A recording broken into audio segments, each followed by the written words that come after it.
what I want to talk about, and I don't really want to, I would like a discussion about it, if that's possible, is those components of the psychedelic experience which exceed either the psychedelic paradigm or raise the issue of violations of some kind of larger paradigm.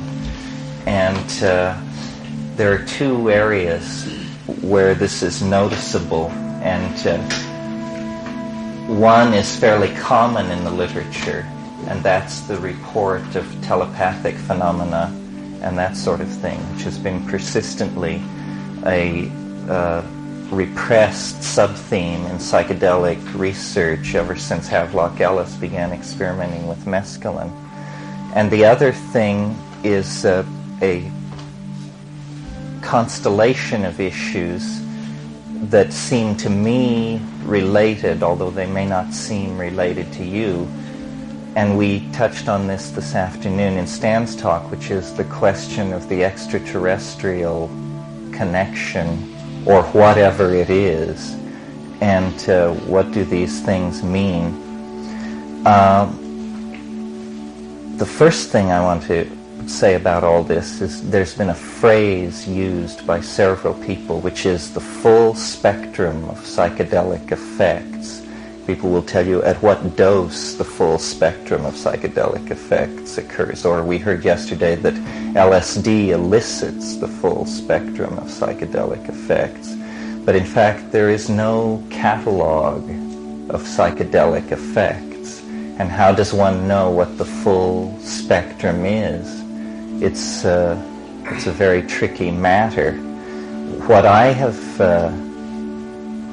encountered at fairly high doses of psilocybin and on DMT, but strangely on nothing else, that I find very interesting is the whole problem of interiorized voices, relationships with hidden agencies of uncertain parameters, and related to that, states that I think the vocabulary we inherit from the religious systems that we've recently overthrown leave us with nothing to say about them but that they're states of possession. And the word demonic has been used but not defined. And it's a form of negativity that does not seem to be operational, but it's very upsetting nevertheless to people. So what I find and what I think is generally part of the shamanic practice of taking mushrooms is that at fairly low doses, meaning I can't speak of pure psilocybin, but at 5 dried grams, it's very easy to invoke a voice, a kind of logos-like phenomenon, which operates as the typical hierophant. It's the teaching voice. It's Virgil to Dante. It's a very large and superior force which takes you by the hand and then narrates the various scenarios that you're conveyed through. And the trick, of course, is the trick that's such a conundrum of the literature of involvement with demons and devils, which is the trick is to get something out of it and get away clean. And the way that works operationally when trysting with the mushroom voice is it's the challenge to get it to tell you something that you're sure you didn't know already, so that you can have some validation that you're not just talking to the back of your head. And though this sounds trivial at first, as you move into the dialogue with the other, it becomes apparent that it's going to be elusive. Mercurial is a word that suggests itself. Now, another aspect of the of the psilocybin intoxication, which may or may not be related to this, and that I have sort of, I guess, insisted upon more than anybody else, is that it triggers phenomena having to do with the language centers. Henry Munn, in a book called Hallucinogens and Shamanism, edited by Michael Harner, talks about this. And I went to some lengths to talk to him about it. And I found out that though he agreed with my opinions on the subject, he didn't hold them nearly as strongly as I did. That for him it had been a fairly elusive and upsetting phenomenon. But this is a form of glossolalia that I really am convinced is an affect of tryptamines that is a psychedelic affect, but I don't believe it happens with anything else. At least it doesn't happen in my experience with anything else, and the literature doesn't mention anything like this. It does not happen with ayahuasca, even though chemically you would think ayahuasca would have the same properties as the other tryptamine hallucinogens. And so I want to describe a typical encounter with this phenomenon because a client has had this experience over a dozen times, and it's almost always unvarying. The problem is the client happens to be myself. So getting independent confirmation that this could happen to someone else has not been very easy. Nevertheless, I operate under the faith that there's nothing unique about me, and that anything I could experience is a generally accessible human phenomenon. I mean, I think it would be preposterous to operate under any other kind of assumption. In giving DMT to people casually over a number of years, only 4 people have reported the kind of phenomenon that I'm interested in. And of course, every single one of them had been primed by me. Nevertheless, the experience is of such an ontologically different modality that it's difficult to see how you could cue it to somebody.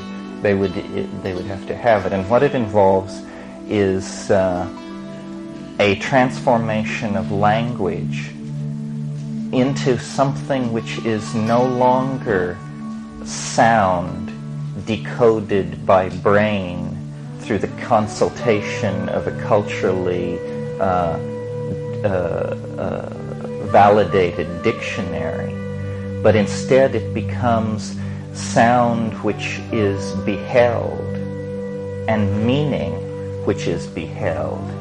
And this idea of a visible language, when it first came to me, or when I first realized that that was the phrase I was going to have to use to describe what was happening, I had never heard or imagined of such a thing.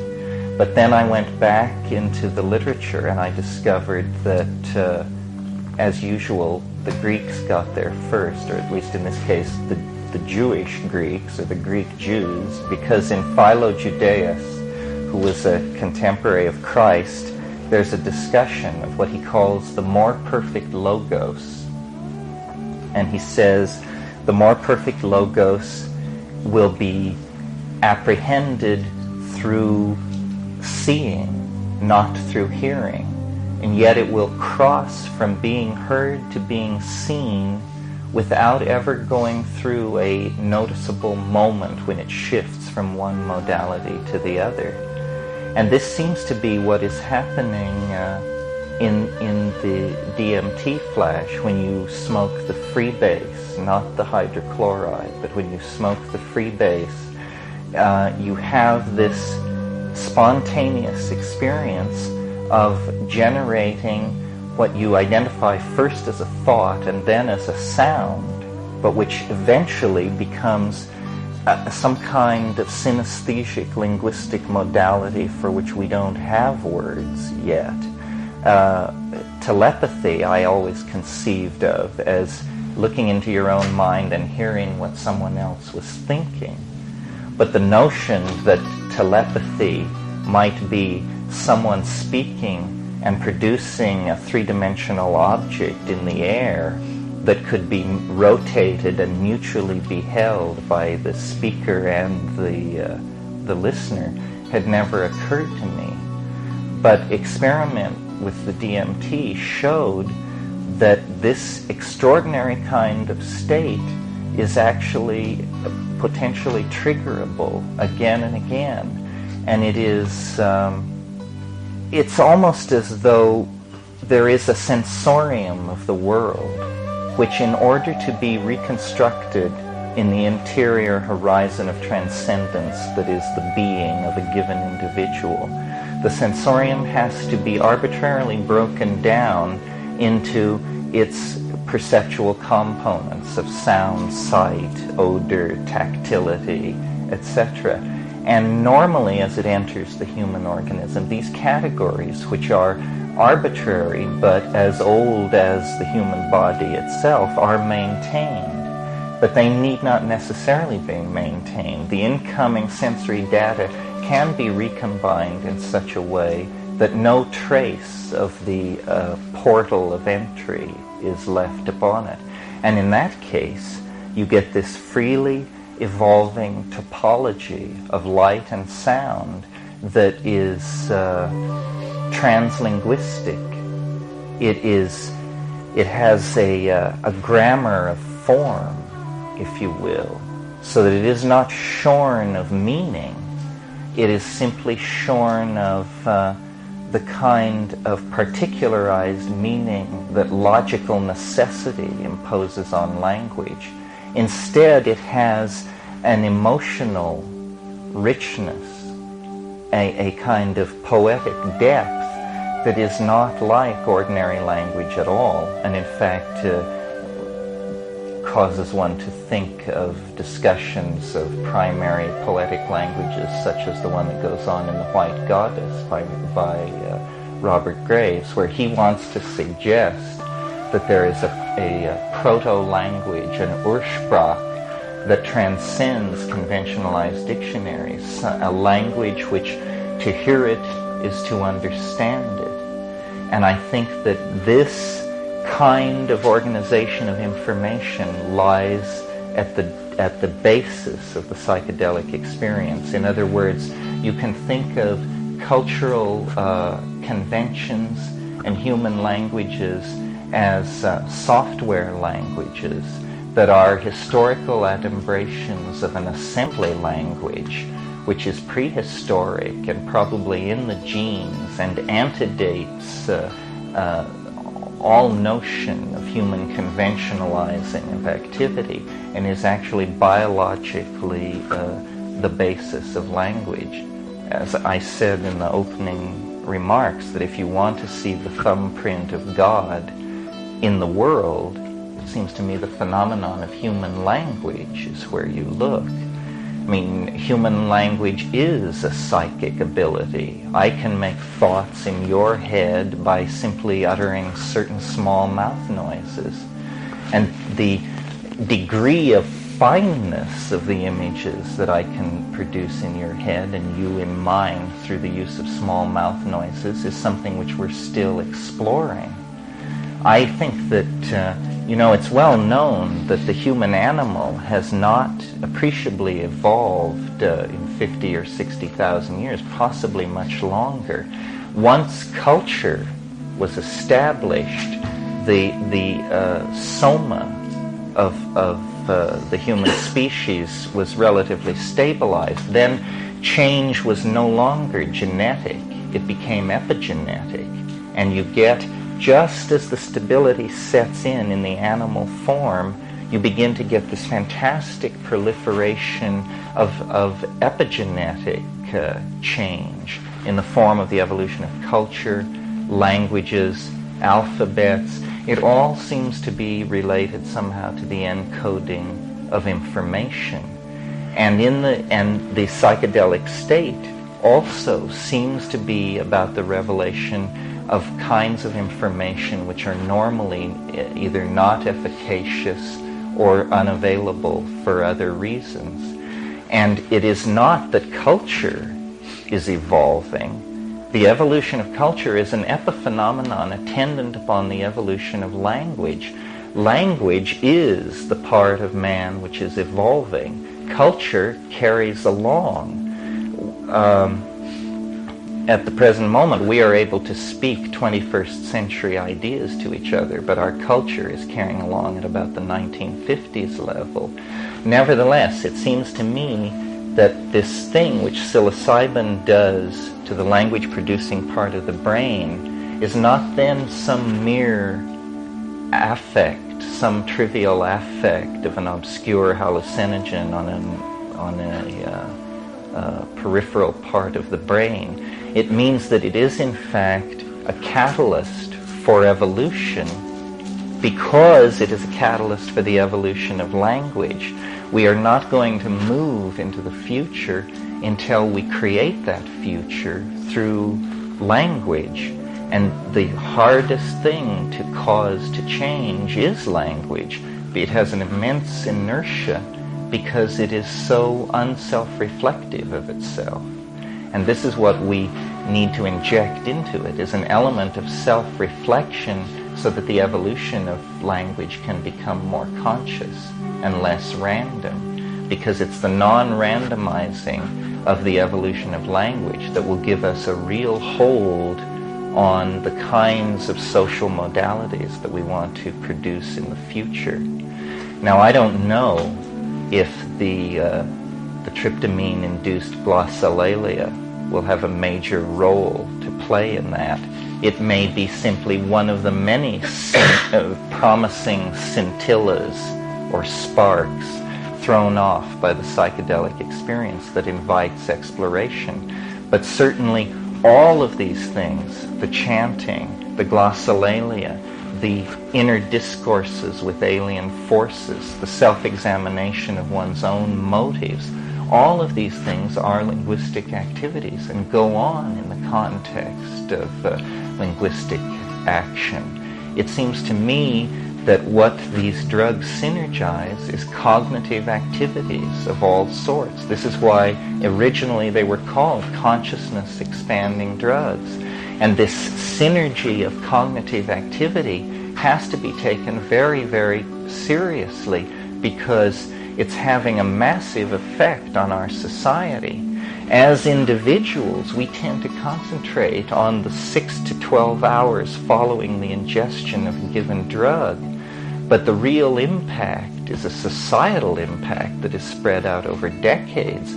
And I don't think that there's any question at all but what the best part of the social program of the LSD reformers of the 60s has been enacted in large measure. It's simply that it's at a profane level, not pleasing to the purist. But I believe that people have deeper and subtler senses of humor. I think people have more refined aesthetic sensitivity. I think people have a greater sensitivity to the mysteries of human interaction simply because so much LSD was taken in the 60s. And these are permanent changes that will not be wiped out. Our language is largely in the place where it was left by about 1969.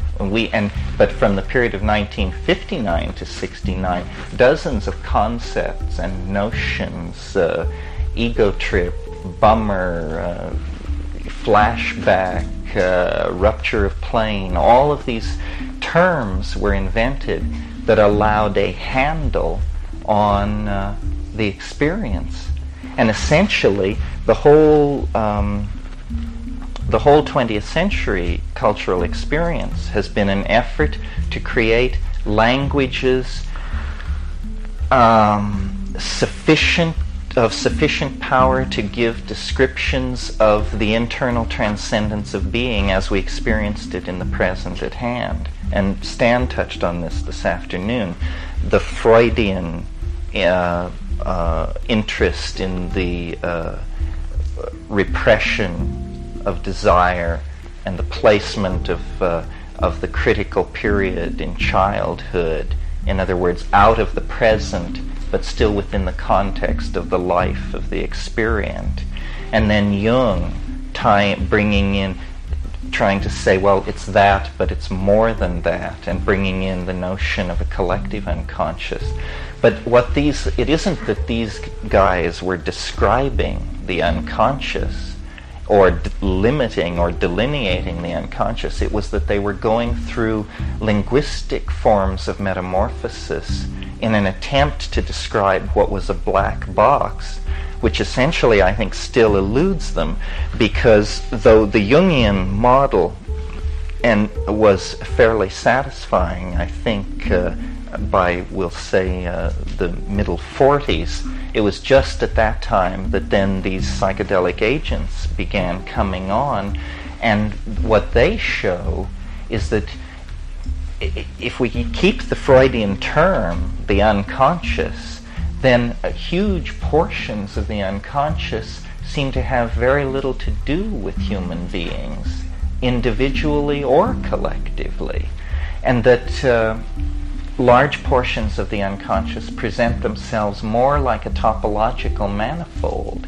In other words, more like a place that is no more interested in the traumas or repressed wish fulfillment of human beings than boulders, wildflowers, and waterfalls are interested in these things. In other words, the unconscious began to take on the character of a dimension rather than a repository of energy. It seemed to be instead something deployed spatially that could be entered into.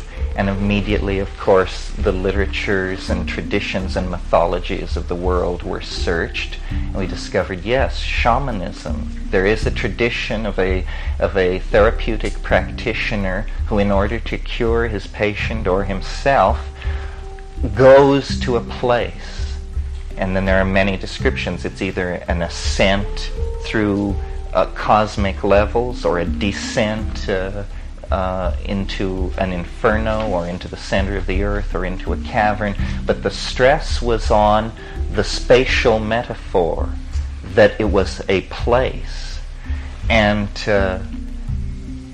I think that the psychedelics are beginning to confirm this in a way that's very hard for us to assimilate. In other words, it seems as though the science fiction metaphor of another dimension is actually in some ways more applicable than these reductionist models which wanted to say, well, it's a representation of a certain symptomatology, or it's a representation of a certain past event system. It doesn't seem to be like that. And it raises questions about the relationship of the mind to the body, which I talked about the first night, that are very interesting. One of the things, again, that Stan touched on this afternoon was what he called synchronistic events attendant upon taking psychedelic drugs. And this means that you take a psychedelic drug and then someone you've been thinking of who lives far away shows up at your doorstep. This kind of thing. Jung, the word synchronicity was coined by Jung, and it means a meaningful coincidence. But I think it was P.D. Bridgman who said that a coincidence is what you have left over when you apply a bad theory. And there can be just so many of these meaningful coincidences before somebody has to stand up and say, hell, this can't be coincidences, meaningful or otherwise. Something else is happening here. And on psilocybin, and I think it's based on anecdotal material, but I think it's generally true of other psychedelics in varying degrees, the synchronistic component is more like a poltergeist phenomenon. It's as though there are small eddies of autonomous psychic energy that disturb the periphery of awareness. It's the rats in the wall phenomenon.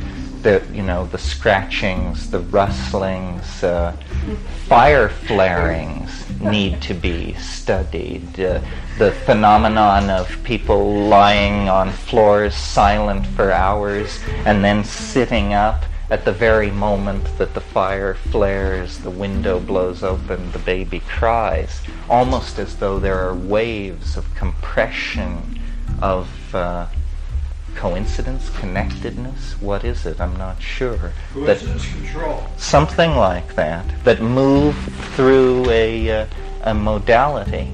So all of these things suggest that actually we don't know what we're doing with psychedelics. That because things that you put into your mouth that are not foods must necessarily be medicines, we have assigned these things to our doctors to explain to us.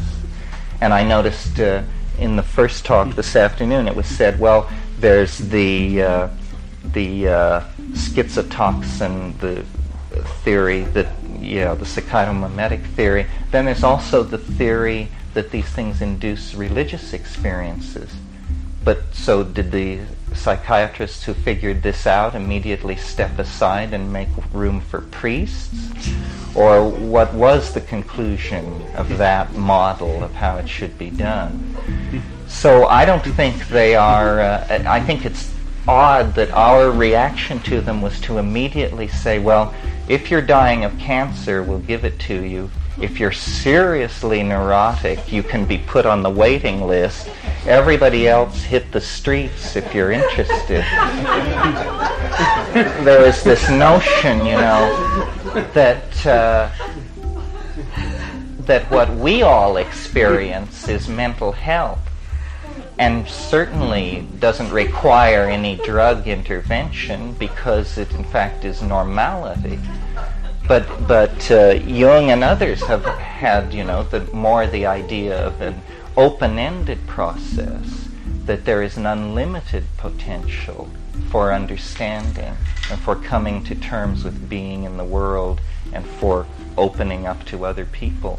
And I think that it would be very interesting to take the approach that these things should be restricted to people of proven exceptional ability.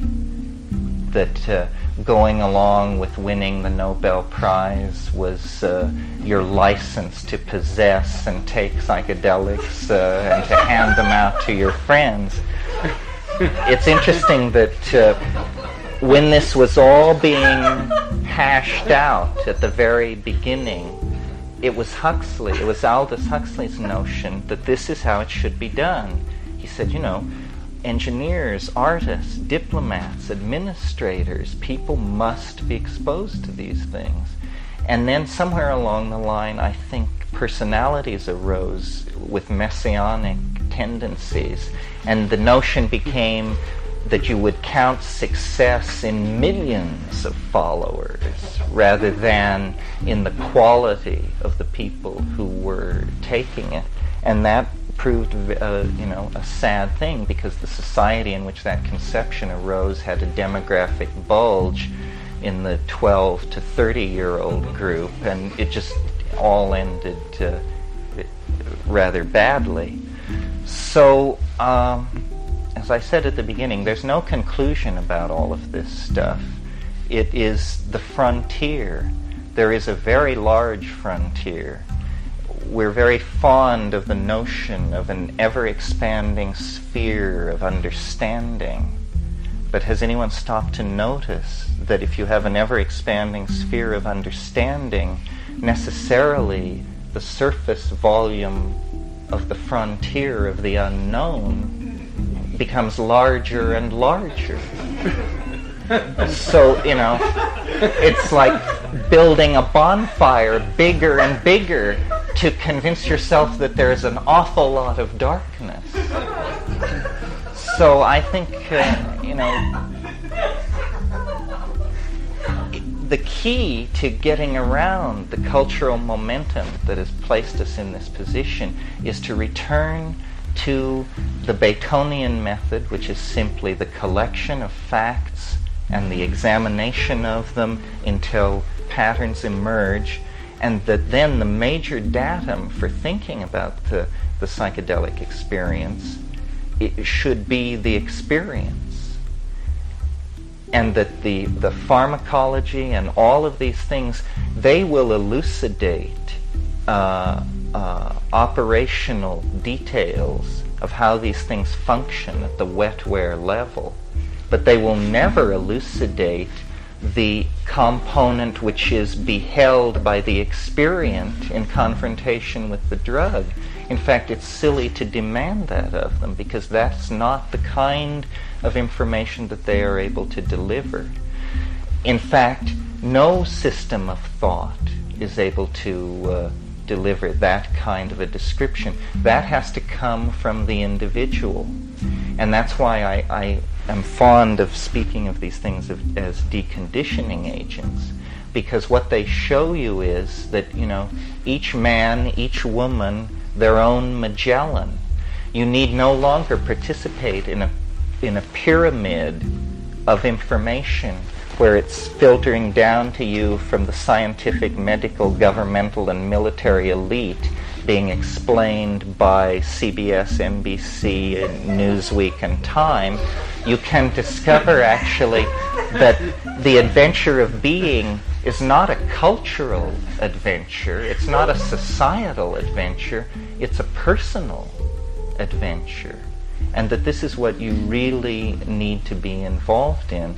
And all this is happening. This is why shamanism has gained such a hold, because it's a metaphor for personal responsibility.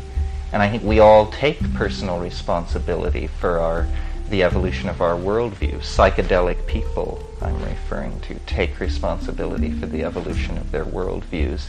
But still, we operate under the shadow of what's right to say about it and what's not right to say about it. For instance, the UFO thing is a cultural taboo and not believed in by intellectually nice people. It's more the province of telephone line repairmen and that sort of slice. But the fact of the matter is that no matter how much it may discomfort drug researchers and UFO people, because each is struggling to gain respectability in an inherently dubious field, but actually, I think there would be a fertile advance made if these two groups could talk to each other. Some people hearing me say that must wonder what in the world I'm talking about. How can a problem of unidentified aircraft be related to the phenomenology of the psychedelic experience? But you see, it isn't so much a problem of unidentified aircraft. It's a problem of not recognizing that the entire spectrum of existence is embedded in a linguistic model that is created by the workings of minds, and that mind is an imponderable, and yet it's set at the beginning of the equation. In 1978, a spectacular daylight meteorite crossed the United States from east to west. Required about 35 seconds for it to go from one side of the country to the other. There was no warning that this thing would occur. And in the 35 seconds that it was over the continental United States, thousands and thousands of people saw it. But we got 32 very good photographs of it from different points along the ground, 2 movies of it from 2 different points along its pathway, and it was very well documented. UFOs have been visiting people and appearing all over the world for 30 years, and the hardware faction can't come up with anything.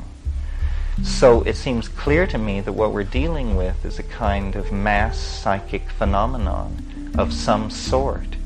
And it's very interesting that one of the anecdotal things in circulation about psychedelics is that they are actually catalysts for this kind of thing.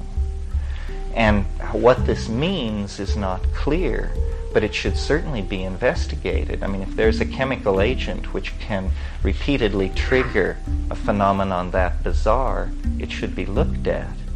Jung very early suggested in a book called Flying Saucers, a myth, a modern myth of things seen in the sky, that he published in 1948, that it was in fact a projection of the mass psyche, that it was assimilable to the goals of alchemical transubstantiation. He called it the rotunda, the scintilla, the spark, the spinning thing. And it's all these things, but it is the clue that we are somehow trapped inside some kind of artifice, that the world that we're inside of is much more like a work of art than it is like the smooth-running mechanistic machine that Newtonian science describes. That description works very well for all low-grade phenomena, up to about the level of the weather. But from there on, the notion that the world is simply, probabilistic processes following these various creodes of least resistance becomes very untenable, because each of us, in our experience of being, lives in a highly theatrical world. And what I mean by that is that you can see a woman at a great distance from you, in class, in opportunity, all of these things, and you fall in love with this woman, and it's hopeless. But of course, as we all know, it's also inevitable. And that inevitability totally violates physics, because it really is hopeless. How is it then that each of our lives is a work of art, of unbelievable chance encounters, coincidences, and wishes projected onto the world but never spoken and strangely fulfilled in the oddest ways? I think that it's because the world is made of language, and that if the Eastern conception that the universe is mind has any operational impact in the world, it will be through conceiving of mind as the underlying, self-aware, self-active, world-forming grammar of being. So that what Freud called the superego, what I call the overmind, there have been different ways of talking about it, has to be seen not as a passive homeostatic controlling device, but actually as the most intelligent organization on this planet. And we are all only components of this, believing ourselves to be the highest expression of freedom. But it is actually at the species level that organization is controlled, and that's why the emergence of ideas like the calculus or the invention of LSD or the steam engine, why these things have this curious property of being regulated from above.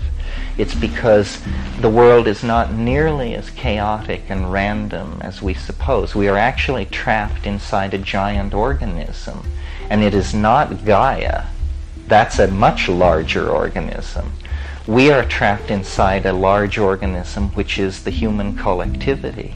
And that's why we are such different monkeys, because there is this group mind, which none of us is aware of or has ever perceived, that is actually mediating the human experience. And it is no more apprehendable to us than the group mind of an anthill is apprehendable to us. It can't be seen.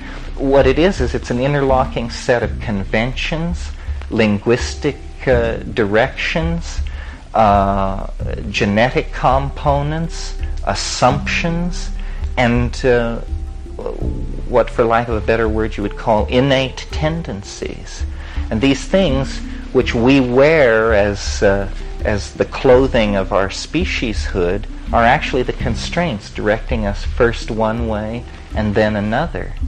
And if we want to take control of our destiny, we are going to have to rise into empathy with this overmind, this superego. And there's no reason to think this can't be done. I'm sure you're all familiar with Julian Jaynes' theory that until very recently, in fact until Homeric times, everyone heard voices in moments of crisis. If you were in a moment of crisis, suddenly and quite naturally, a voice spoke in your head and said, get the hell out of there, or do something. And everyone understood that this was God, or the king, or the dead king. It depended on where you located in the Middle East. But there were people who traded between these various locations. And the first cynics is what they were, because they noticed that over at God spoke to everybody. But down at Nineveh, it was the dead king who everybody heard in their head. And this logical discrepancy cast doubt, and they became the first people to not hear the voice, but to assimilate it. And this is what we call the ego. It is what we experience as the self. Something which 2,000 years ago was a god, which only intervened in human affairs to save lives and give heavy advice, has become for each of us the central focus through which we mediate our sensorium and project models of the world. So it is not, we are far more plastic than we realize.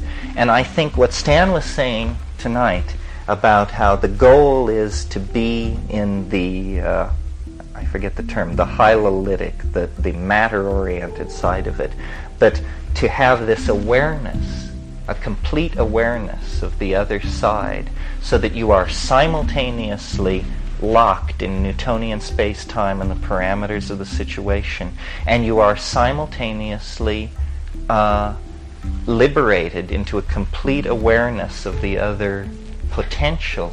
And the way I recognize that state, and this may be idiosyncratic, but I can tell I'm in that state when, no matter what I'm doing and no matter where I go, I can see the earth hanging in space by simply referencing that image and discovering it present in my head in a way that is not like a thought or something artificially induced. It's a real modality that is present and accessible. And I think that means, that you have enough of yourself committed to the overmind that you're operating in the light of it. And then many consequences flow from that are efficacious at the personal level. For instance, there's something which has been called the Tao of the ancestors. What that means, I think, is simply that for each one of us, there is a way to do the things we must do that is the most energy efficient way to do it. And I'm talking about opening a door, picking up a fork. The best way to do it is to follow the creed that is the Tao of the ancestors, to recognize that you are a genetic expression, a partial genetic expression of a gene pool which has received genetic expression at each generation in your family for thousands and thousands of generations, and that you are just the latest recension of this gene pool. Then you release the ego and you act with this awareness. These are psychedelically induced states of being that I think make it easier to live in the world. And how many of them are there? Who knows? For instance, under the influence of psilocybin in the Amazon, I noticed what I am completely convinced is an atrophied human ability. It's a very simple ability, but we have lost it. It's the ability to know how to walk from point A to point B, not following the shortest distance, but following automatically the path of least resistance, so that you don't go down into valleys and then climb hills. You automatically stay on ridges, even though you take more circuitous paths to your goal. And I could feel this sense working. It was just like a part of the dashboard that had previously been covered up was uncovered. Here was a human sense, which we don't particularly need because we've erected linear cities where the path of least resistance usually is a straight line. But you can imagine people in rugged country, this is a sense which would confer great survival adaptability and be tremendously important. So I think that what we need to do is tease these human abilities out of the psychedelic experience, that really the psychedelic experience is like an intimation of immortality. And at varying distances in time from the point you occupy, it shows you ever more vague intimations of the future, but they are there nevertheless. Language is probably somehow related to the endogenous hallucinogens in the human brain. The evolution of culture is probably related to these things. It's been suggested that DMT in the brain is mediating what we experience as attention, that when you look and look hard, something is happening in the brain having to do with DMT, that it mediates awareness in a very moment-to-moment way. The future evolution of mankind is going to be based on these states. But the last point I want to make is one about how evolution occurs. It isn't that a mutation happens and it confers greater adaptability upon an individual, and therefore that individual and his offspring numerically gain over competitor individuals of the same species. This is not how it works. The way it works is you have constant mutating of a gene pool from the influx of cosmic radiation and other factors. There is always a low level of mutagens, of mutants in a population. But they are of no consequence as long as the selective parameters remain the same. But when the selective parameters change suddenly, these individuals who were previously masked in the general population, the selective advantage that they have now comes immediately to the fore, and they act very quickly and critically to send the evolution of a given species off in a different direction. This is why the fossil record progresses in fits and starts, because sudden shifts of environment cause the apparent emergence of new types. It isn't that they cause it, it's that the new types were always there, but not with any advantage. It's that the new situation has conferred a sudden advantage on them, and they are moving then into positions of dominance in the population or the society, if we're talking about human beings. I think that the psychedelic experience is like that at the present level. It has conferred, there is a population of different people in the general population, and as conditions change, these people will be seen to have adaptive advantages without being metaphysical about it. An obvious adaptive advantage is what I call the deconditioning effect. That we live in a jungle of propaganda, buy this, believe this, wear this. If you have a symbiotic relationship with a deconditioning agent, you're much more likely to thread your way through that with your soul and your bank account intact. So this is one way of thinking of it. That what the psychedelics really do, I think, is release us from cultural machinery and put you right up against the human essence and say you no longer have to pretend that you're Scotch-Irish or Witoto or Jewish. You can actually explore the human modality independent of the inertia of these exterior labels. And so it places responsibility, it raises questions of validity, existential honesty with oneself, and I think it promotes the moral life, which I don't think happens if you buy deeply into myths of the tribe, if you're a devoted practitioner of Marxism, fascism, capitalism. I don't think these things will lead you to the moral life because they are not, they don't arise out of experience. Experience is everything. These are drugs of experience.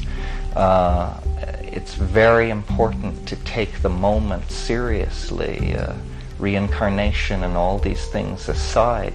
What if this were your unique opportunity to unravel it all and not be caught in dissolution? Because I think that there is a potential for immortality, but it isn't assured. It is something which comes to the courageous. And somehow in the historical experience, we've gotten the idea through Orthodox religions that salvation comes to the subservient. And this is totally wrong. It is more like the Greek ideal of the hero, that if you are heroic enough, once you're dead, you'll be a god. And I think this is what these things summon us all to. And the thing to look at are the things which don't fit any paradigm, the anomalies, the paranormal things, the self-transforming elf machines, the UFOs, all of these things. I don't know, it has to do with this whole thing. You see, the alien is an archetype, as well as whatever else it may be. I mean, if aliens didn't exist or don't exist, we would still invent them, because it's the other.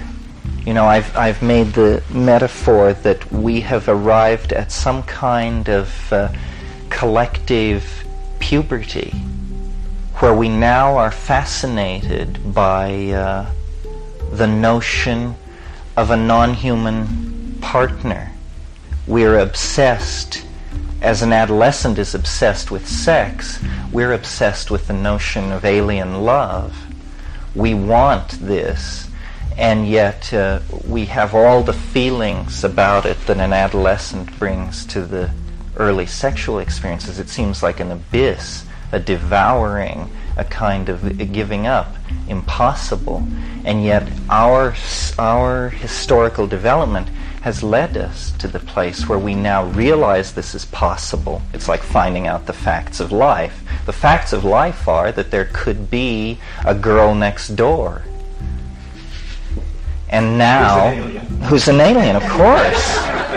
What other kind of girl next door could it be?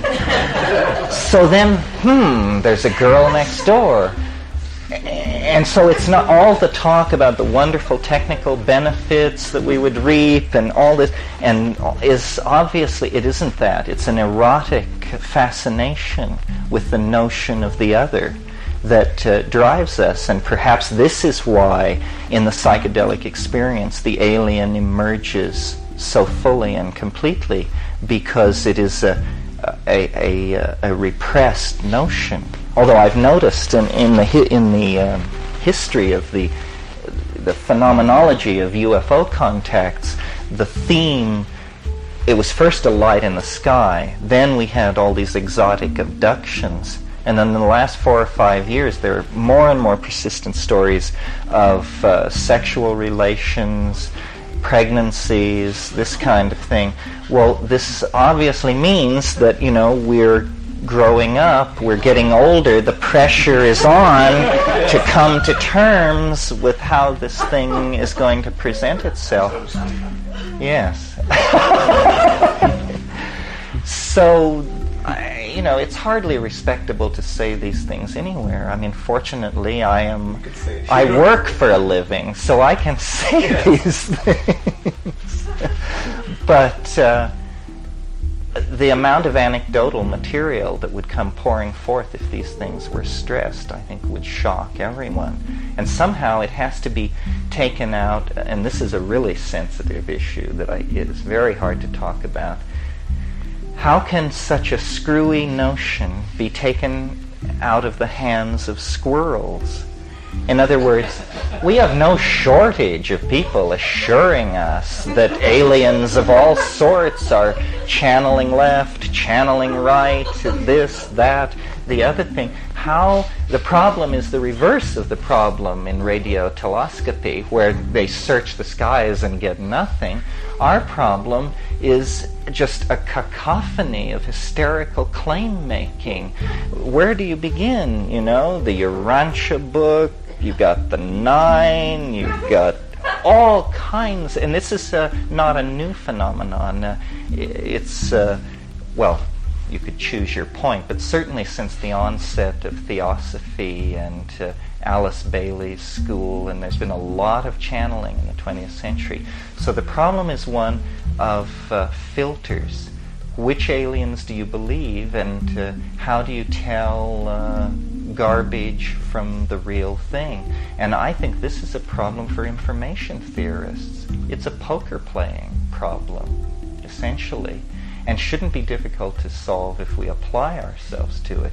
It's just that for us, the notion of a dialogue with an interior other is psychopathy.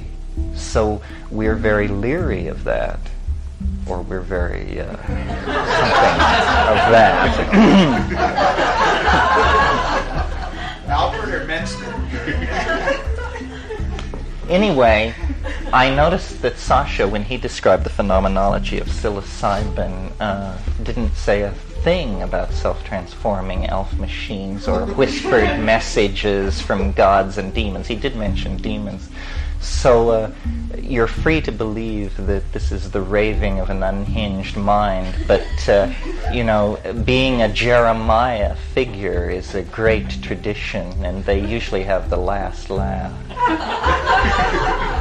Are there any questions?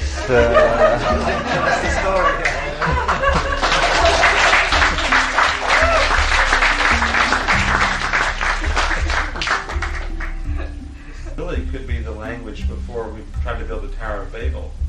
We all shared the same language, then it got split up because we were the Ursprach. Or something. This is the term for that. Ursprach, the first language. Yes, it may. That's what I mean by an assembly language. But the things that happen on psychedelics with language just defy rational apprehension. I mean, for instance, there's a Celtic saying that poetry is made at the edge of running water. And I've noticed on psilocybin at times that as you approach running water, like a river or a waterfall, you begin to think in rhyme. It's sprung verse. And it seems preposterous. And you say, this is too crazy to mention to anyone. And you're right. But nevertheless, it's happening, I mean, and as you leave the river, thought becomes perfectly normal. And now people say, well, white noise is doing this. That's an explanation.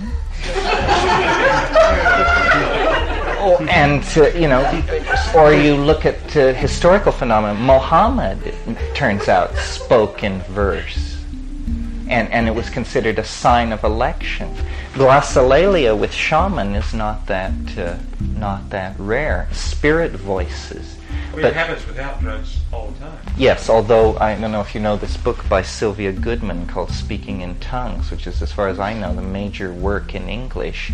It's done strictly from the sociological approach, but there is some physiological data, the most interesting being that on the floor of these Costa Rican churches where she did her research.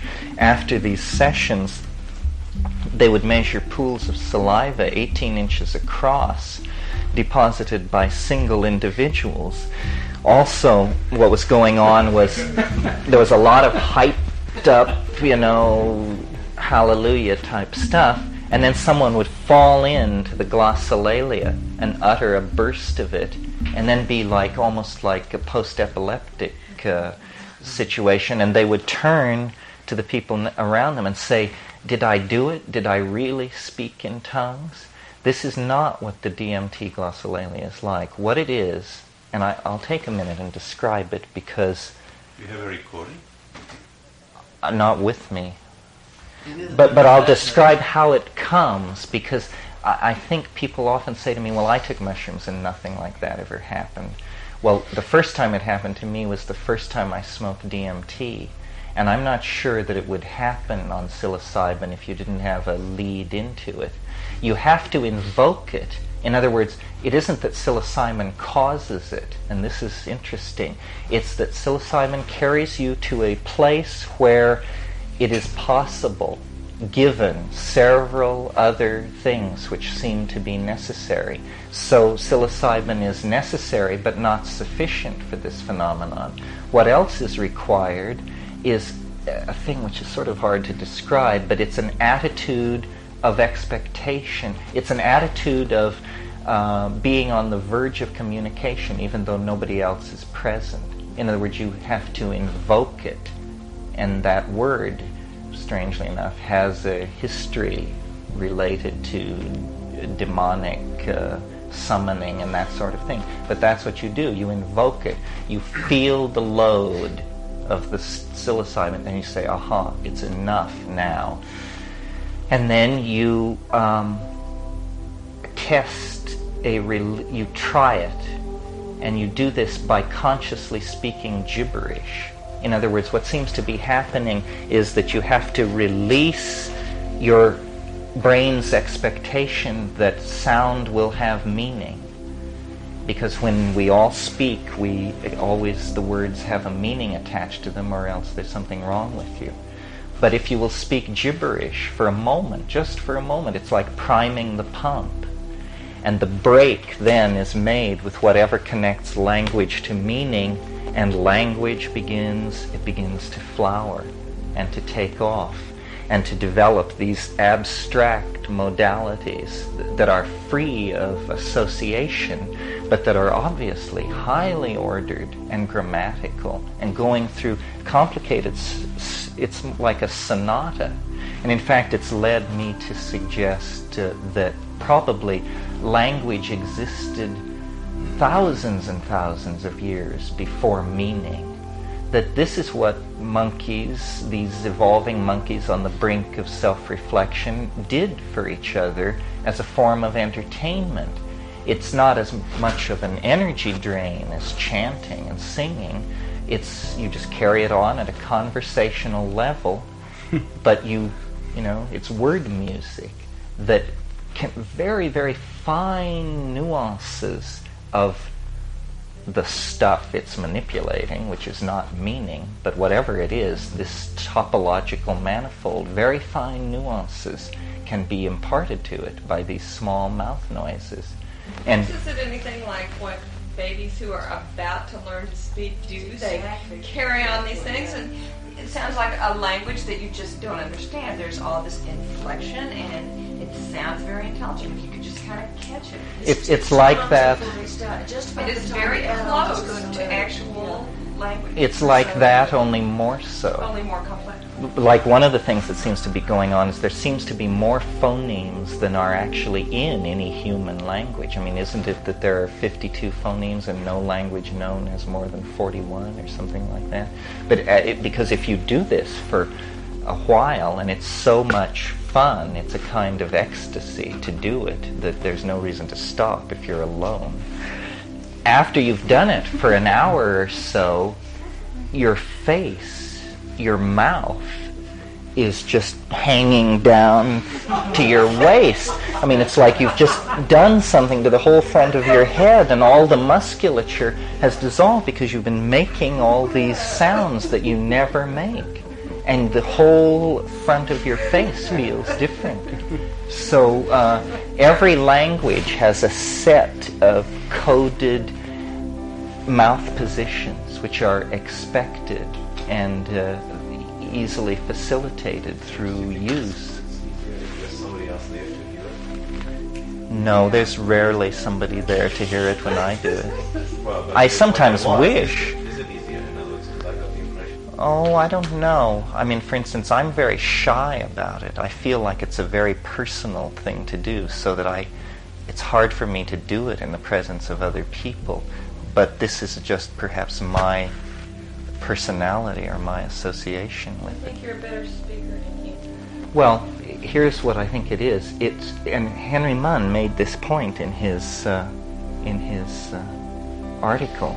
And I said earlier, that what we need is the evolution of language, and it's all about the evolution of language.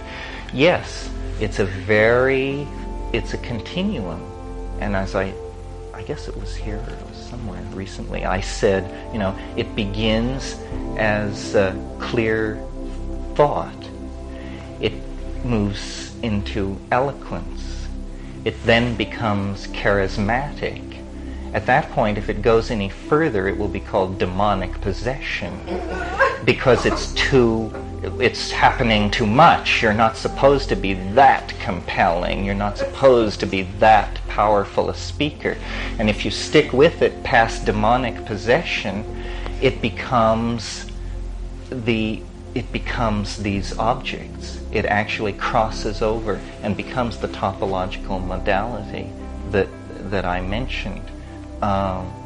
Jill and I were talking in the baths the other night because she made her sounds down there, and I caught it at a certain angle visually, and I could see these things coming out of her mouth which looked like blue smoke. And I've seen this before. It looks like heat waves off a highway, and perhaps it's nothing more than heated air that's been in the lungs, heated by the body, has a different refractive index than the exterior air. It's probably expelled in a series of waves, and so if you have the light just right, what you see is a displacement of light, a flickering in the vicinity of the mouth. But I think I've also, in a stone state, watched that condense into this more visible language, and it's as though there are finer and finer levels of vibration. The whole notion of the word becoming flesh, which occurs in cosmogonic myths as diverse as the Judeo-Christian and the Australian Aborigine. It's always about a word. A word was uttered, and this word was somehow more than a word. It adumbrated through dimensions and caused the phenomenon of being. And this is the sort of thing that's happening. But to answer your question, yes, I think that I have verbal facility because I've taken so much of this drug.